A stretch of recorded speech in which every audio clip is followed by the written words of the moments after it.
បាទជំរាបសួរបងប្អូនកាលនេះខ្ញុំមានរបៀបធ្វើបំពងឆ្អឹងជំនីជ្រូកនិងសាច់ត្រីបងប្អូនវាបំពងនេះបងប្អូនទស្សនាវីដេអូខ្ញុំហើយសូមកុំភ្លេចជួយ Subscribe Channel YouTube ខ្ញុំម្នាក់មួយដើម្បីទទួលបាននូវវីដេអូថ្មីបន្តទៀតបងប្អូនណាហើយរបៀបធ្វើឆ្អឹងជំនីបំពងនិងម្សៅស្រួយមានសាច់ត្រីបងប្អូននេះធ្វើពីមុខបងប្អូនណារបៀបធ្វើមាន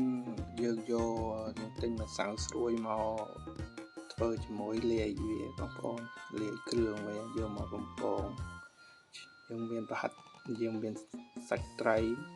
ហើយនឹងឆ្អឹងជំនីជ្រូកបងប្អូនណា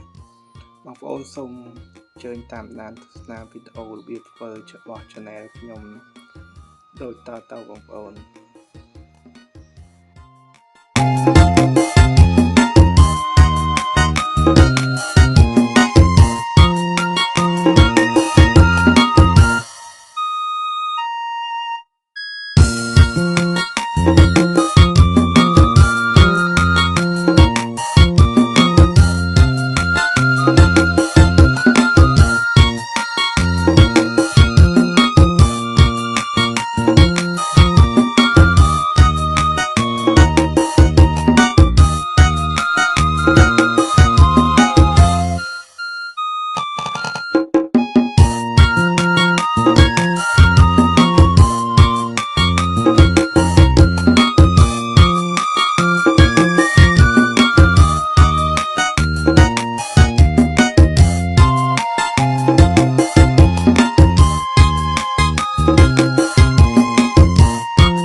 ។